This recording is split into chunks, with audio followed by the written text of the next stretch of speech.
we went through showing you how to design your calendar using the simple functions and the basic functions that any calendar would require when designing it, such as text and photos.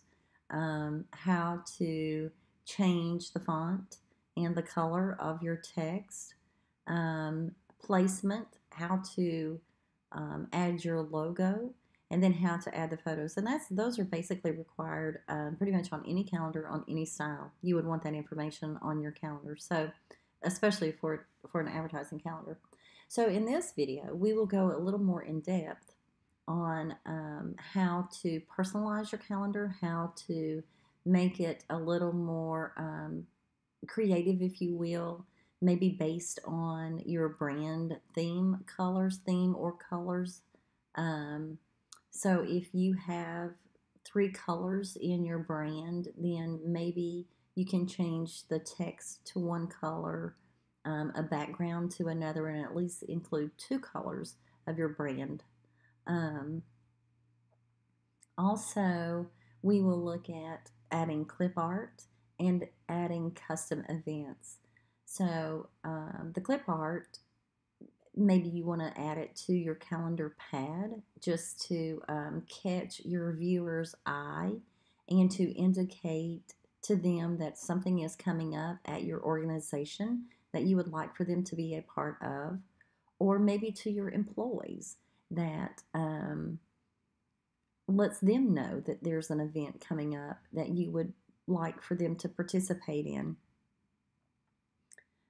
So let's get started on how to go a little more in depth and to customize your advertising calendar just a little bit more toward your desires and your needs. So let's have a look at backgrounds. I have to click on this because I have to tell the tool what area of the calendar I am working in. So you'll see with this blue outline that tells the tool, that indicates to the tool that I am working in the top portion of the calendar. When I click on the bottom half, you will see, the blue edge around the bottom half, which tells the tool, okay, we're working here. So I'm going back up to the top. I'm going to work in a background. And I'm going to choose a color. And I'm just going to choose something bright so that we can see what we're working with here. You will notice that when I add that background, you could leave it like this. If you just prefer that yellow stripe at the bottom just to give it kind of a little pop, you can certainly leave it that way. However, if you want an equal border around all sides, we have to click on the picture and we have to go to information and we have to decrease the size of that image to about double of what we want to see on all 4 sides, because you'll see that it only shows 2 sides, bottom and right. So if we want about half this yellow around the entire image, then this is the width that we would want to have. And then we're going to click on that image, we're going to click align, and we're going to align center, and we are going to align, middle, and middle does not work, and I forget that on this particular calendar because we can also customize the bottom half of the A413ST. If you choose a style that the bottom cannot be customized, then you can choose that align center and middle align. I'm going to move this up just a tad because the top border looked a little larger than the bottom, and I still think the top and the bottom looks a little wider than left and right. Also, just so you notice, these lines as I move the picture around, I'm looking for the cross that comes in. So let me give you, so you see the line here. Boy, it's touchy. that means it is center left to right.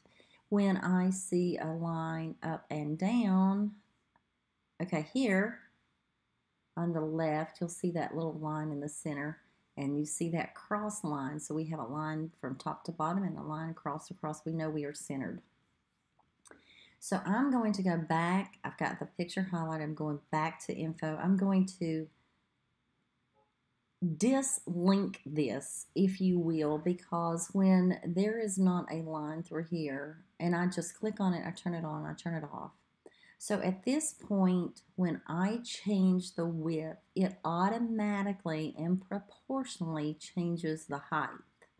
I don't want to do that because this is what it looks like when it automatically changed, because I think this is a little wider than this. Now, most people that wouldn't bother, but just for those of you that are perfectionists, we're going to click this off, and that gives me more handles. So let's look. So I have 4 handles with this on. I click it off. I now have 6 handles. So I can drag this up and down, and then I can make it to what appears to the eye an equal border, left, right, top, and bottom. So there is your background border. Let's go to events. So in this particular calendar, it includes events such as holidays. So those are automatically, let's zoom in here and move this up. So you can see that this particular calendar includes these holidays, and you can view those by clicking on the public holidays.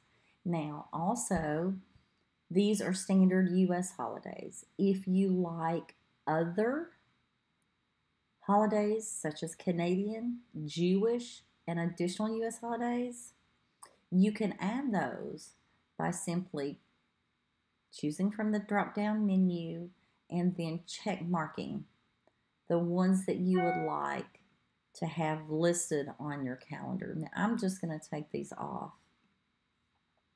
Again, if you want to add Canadian holidays, Jewish holidays, additional U.S. holidays, or customer dates, I don't think you want to go into the customer dates because that is other customers that have uploaded dates. But if you want to, you can look at them. But then we're going to add our custom events. And this is the date that automatically just populates. And I'm going to show you 2 ways that you can do this. So you can click on the calendar. We're going to say that we're working in February. So we're going to February by clicking we're going to toggle here to the next month, or we can go back with the arrow keys. We're going to toggle to the 14th of February, which is Valentine's Day. And you will notice the placement of that date. We're going to put a calendar, a company event that is going to be customer appreciation. And we're going to add. So now you can see that it moves that line up, Valentine's Day and then customer appreciation. Now, you can edit this by choosing the pencil icon, or you can delete it by choosing the X, clicking on the X, or you can just turn it off by unchecking that box. So see how it went away? I'm going to check it back. Voila, it came back. Now, that is one way to add it. I can also add the customer event by clicking on the date block. Again, I'm going to click on this date block. You'll see it highlight. As you go to the block, I'm going to click here. I'm going to say add. That brings up a bar for me to add the sample event, and I'm just going to put customer appreciation. On the 15th, if I would like some clip art, I can do that. With icons, you can select here certain kinds of icons that we have available and preloaded that you can choose from. I'm just going to add this little star. And you'll see that the star is added in the upper right hand corner, and then we have a Customer Appreciation Day. So this star, to me, is just an eye catcher. It's kind of separate from another holiday or another that doesn't always catch our customers' eyes or even our employees' eyes. But when you add an icon there, then that kind of stands out and will draw them to that date, and then kind of signals to them that they need to look to see what's happening on that day.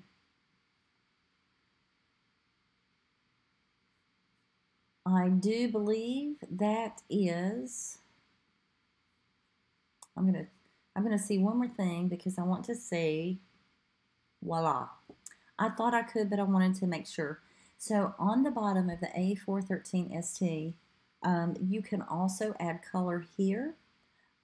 Obviously that's a little bright, but that's, let's zoom out so we can see what this calendar looks like. Let's scroll down. Let's zoom out a little more. There we go. So now we have added a colored pad, a colored background in our pad. We have added dates. We have added icons. We have outlined our picture in a border using a background. And we have made our dates kind of stand out for our customers. So that, my friends, is the completed video of how to make the A413 ST speak to your customers through brand colors, brand theme, and a little bit of creativity.